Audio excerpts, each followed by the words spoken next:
Darby O'Gill and the Little People on Blu-ray. From 1959, this is a Disney Movie Club exclusive. Pretty sure these are totally sold out now that they're closing. So I grew up being required to watch this movie quite often. My dad would always make us watch it around St. Patrick's Day. And I'm not gonna lie, I think I would either sneak out or fall asleep because I really didn't remember it exactly. I didn't remember it. So it was really cool to watch it again and force my kids to watch it on St. Patrick's Day. All right, I'm not gonna lie, my kids had a hard time understanding what these guys are talking about. Can you let me the loan of a small pinch of tea? I'll pay you back Thursday. You can have it and welcome. I knew you wouldn't refuse old Sheila, and I knew you... On a lot of their accents, the kids were struggling to understand what they're saying. Also, she's churning butter, and my little 5-year-old daughter has been out with a rake turned upside down in the mud, churning butter out in the yard since she saw this. All right, a quick note on the Blu-ray and the quality thereof, and then we'll get into my review of the movie. So the one thing, I think the one downside I would say is the audio. It is, I don't know if you can see that. It is just Dolby Digital Mono. And I'm always happy to have mono if that's the original track. It's kind of a weak mono. Like you got to turn it up really, really loud to actually be able to hear everything. So you can hear everything nice and clear once you turn it up super loud. So that would be my only downside to this. As far as the image goes, it looks pretty good most of the time. It's a little bit fuzzy, but then there'll be interspersed like super good and sharp looking shots. And then the special effects shots are a little bit fuzzy, but still look really good for a 1959 movie. One quick note about her, Janet Monroe, she died when she was 38. She had a heart attack. So that's sad. I was just researching her before doing this, and it's like, oh my gosh, because I wanted to see what else she was in. So she's in Swiss Family Robinson, which we are going to watch. I have the Disney movie exclusive Blu-ray of that as well. But it's just sad. She's so good in this, and then she died so young. So there's a lot of people in this movie that have like super sapphire blue eyes. Look at hers and look at hers. For example, look at all the detail on Darby's face here. This is incredible. You serve me well, Darby, but we need a younger man here. When a man is, here's young Sean Connery. So there's obviously going to be spoilers in here. And I'm just talking few little highlights. So this isn't a comprehensive overview of the plot. This is just some things that stood out to me. But this part is interesting, where the Lord is basically he's replacing Darby, right? Darby was the groundskeeper, and Darby basically retired 5 years ago and is just letting everything overgrow. So this guy brings in young, hot, attractive Sean Connery with his awesome hair to come in and handle business. And I love this line that Darby says. Listen to this. Of your days. And leave the gatehouse. Coming up here. Our home. So will the other in time. I don't think Kitty will take to this. We'll give right it here. a thatch. But what am I going to do with myself? And me cut off in me prime? You'll be telling stories in the public household. He's already been retired. He's not doing anything. So he's being replaced with this guy, and then he's like, what am I going to do with myself? And cut off in me prime. It's like, your prime was a long time ago, Darby. Look at these two instantly falling in love right here. Tell me you can't feel the tension here. Watch both of their eyes. She looks him up and down. And make up the bed in the loft. If it's any trouble, I can go to the inn. It's no trouble at all. Yep, they're in love. I mean, not really, but they're totally going to be. So this guy sneaking some drink from behind the counter.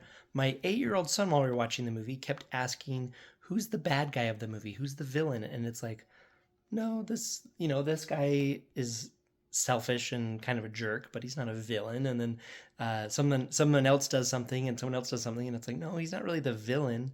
So it was interesting just where there's not really a bad guy in this movie. So just showing my son that there's just all kinds of people in the town just acting how they might act with this like fantasy story happening. So it was just interesting watching how my kids were absorbing this movie.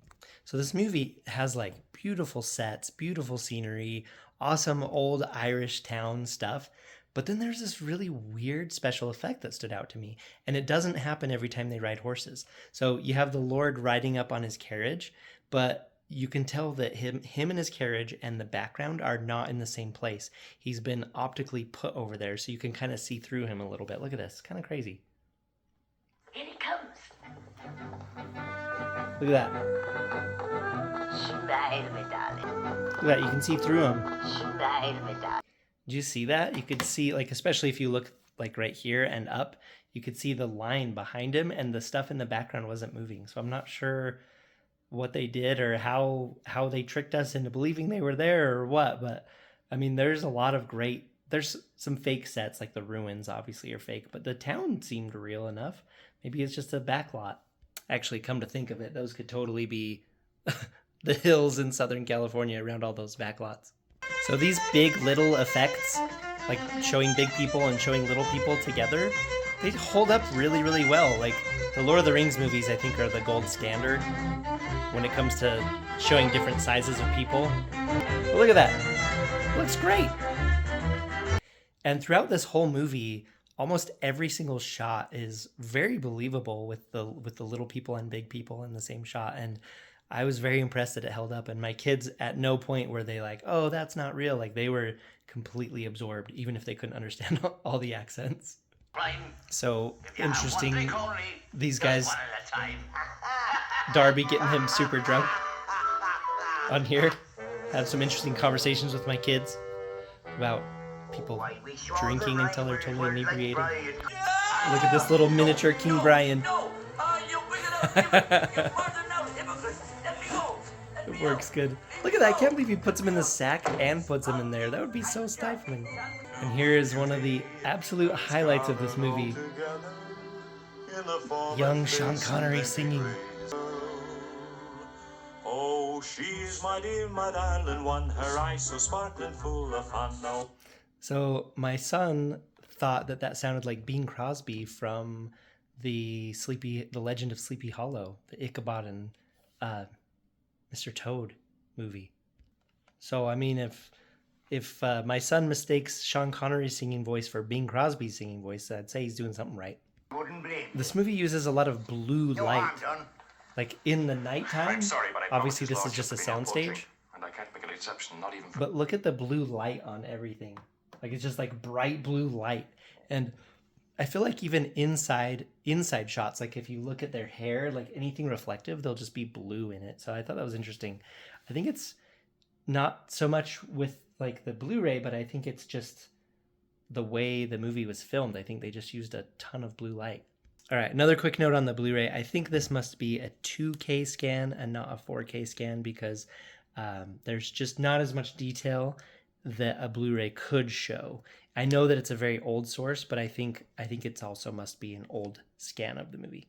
But it says all new digital transfer on the back. Interesting. Well, I obviously don't know what's with the transfer, but to me it looks like a 2K transfer, and I know it will never ever happen, but I would love to see this movie completely restored from the original camera negative. That would be awesome. All right, I'm not gonna lie, for most of the time Sean Connery's on the screen, other than looking at his beautiful Sean Connery face, I was looking at his beautiful Sean Connery hair. And this part, while he's sleeping and his hair's all messed up, you get to see the true glory of it. Look at this stuff. I'd be afraid too. Look at that. Is it putting the coward's name on me? No. Look at those locks. No, go to sleep now. Go to sleep. Good lad. This movie has some pretty awesome scenery. Like when these two lovebirds are frolicking around down the hill, down this like super steep hill. Just gonna wait for him to like trip and start rolling like in Princess Bride. Look at this awesome shot. This is one of my favorite shots of the movie. Looks so cool.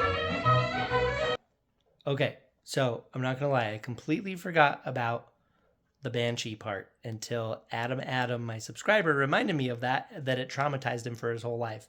And I was like, oh man, I really don't even remember this part. And so I looked it up online and I was like, oh, okay, yeah, I'm going to fast forward it. So I did fast forward most of the Banshee part. My 5-year-old girl loves scary stuff. And my son was a little nervous, and then the 3-year-old I think had fallen asleep. But this movie is just like a fun leprechaun movie with like a love story, and then all of a sudden this out of nowhere. Oh my gosh. What in the world? Like, I know that it's doing like old folklore fantasy stuff, but my goodness, that is actually kind of scary. And I think because I fast forwarded it, my kids all became obsessed with it and they really wanted to watch it, and they were like super dwelling on it. Even though I fast forwarded through most of these scenes, it like stuck in their heads. So yeah, just the crazy banshee part out of nowhere. All right, so my wife told me that while I was gone, our 5-year-old had a friend over, and apparently she was playing banshee and it was scaring the friend, and the friend wanted to go home. So I guess my daughter really has embodied the banshee. Maybe she just saw a kindred spirit. My kids were pretty excited during this bar fight part. My son, when it kept showing his face instead of the fight, my son's like, why isn't it showing the fight? It's like, well, it's rated G. So this movie is awesome. I can see why my dad forced us to watch it so much when I was little. Oh, so cute. Look at that. Look at that infectious ending. Anyway, I think my kids really liked it. I really liked revisiting it, and the Blu-ray's decent. It could definitely deal with a proper remaster, but that's as good as you're going to get on some of these old Disney Vault type stuff. So anyway, yeah, that's my review of Darby O'Gill and the Little People. Let me know what you think of this movie. We'll see you on the next one. Bye.